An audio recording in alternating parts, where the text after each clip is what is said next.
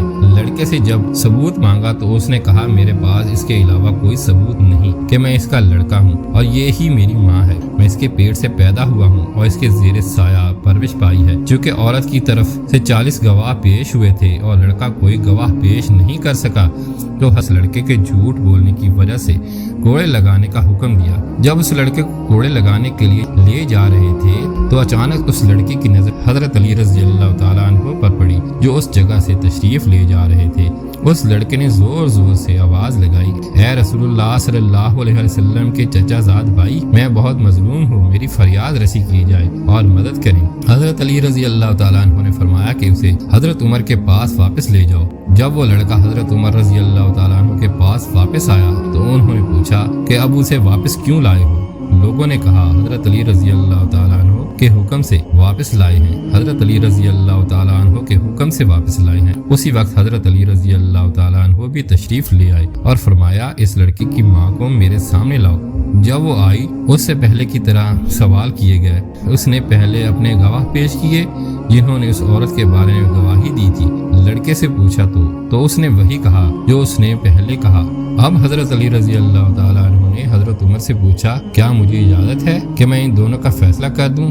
حضرت عمر رضی اللہ تعالیٰ عنہ نے فرمایا میں کیوں کر روک سکتا ہوں، جبکہ میں نے حضور صلی اللہ علیہ وسلم سے سنا ہے کہ اے لوگو تم میں سے علی میرا بھائی ہے، سب سے زیادہ علم جاننے والا اور انصاف کرنے والا۔ اس کے بعد حضرت علی رضی اللہ تعالیٰ عنہ نے فرمایا میں آج تمہارے درمیان ایسا فیصلہ کروں گا جو اللہ اور اس کے رسول کو پسند ہے اور وہ راضی ہوں گے۔ پھر آپ نے اس عورت سے کہا کیا تیرا کوئی ولی ہے؟ اس پر چاروں بھائی آگے آئے اور فرمایا کیا تم میرے فیصلے پر راضی ہو جو میں تمہاری بہن کے لیے کروں گا؟ کہنے لگے ہم راضی ہیں۔ اسی طرح اس لڑکے سے بھی معلوم کیا گیا اور سب کی رضامندی لے کر آپ نے فرمایا میں اللہ کو گواہ بناتا ہوں اور حاضرین کو بھی گواہ بناتا ہوں کہ میں نے اس عورت کو باعوض 400 درہم کے اس لڑکے کے نکاح میں دیا اور 400 درہم اس لڑکے کو دے کر اس سے کہا یہ 400 درہم اس عورت کے دامن میں ڈال دے اور اس کا ہاتھ پکڑ کر اپنے مکان پر لے جا اور اس سے پہلے واپس نہ آنا کہ جب تک غسل جنابت سے فارغ نہ ہو جاؤ۔ جو ہی یہ فیصلہ اس عورت نے سنا تو اس کی چیخ نکل گئی اور کہا اے برادر رسول صلی اللہ علیہ وسلم کیا غضب ہو گیا، اس طرح تو میں بالکل ہی جہنم کا ایندھن بن جاؤں گی۔ ہاں میں اقرار کرتی ہوں کہ یہ میرا لڑکا ہے اور میں اس کی ماں ہوں۔ ایک ماں کیوں کر اپنے بیٹے کی بیوی ہو سکتی ہے؟ حضرت علی نے فرمایا پہلے کیوں اقرار کرتی تھی؟ کہنے لگی میری کوئی خطا نہیں، یہ سب قصور میرے بھائیوں کا ہے، کیونکہ انہوں نے میری شادی ایک مالدار سے کی جس کا انتقال ہو گیا، جس سے یہ لڑکا پیدا ہوا۔ جب یہ لڑکا بڑا ہوا تو میرے بھائیوں نے میرے لڑکے کو الگ کر دیا اور مجھے ڈرا دھمکا کہ یہ کہلوایا کہ یہ میرا بچہ نہیں ہے، مگر میرا دل میرے بچے کے لیے تڑپتا رہتا ہے۔ یہ کہہ کر وہ اپنے بچے کا ہاتھ پکڑ کر میرا بچہ کہتے ہوئے چل پڑی۔ دوستو اللہ تعالیٰ سے دعا ہے کہ وہ ہمیں اہل بیت کی صحیح اور پکی محبت عطا فرمائے اور گناہ سے بچنے اور نیک اعمال کرنے کی توفیق عطا فرمائے، آمین یا رب العالمین۔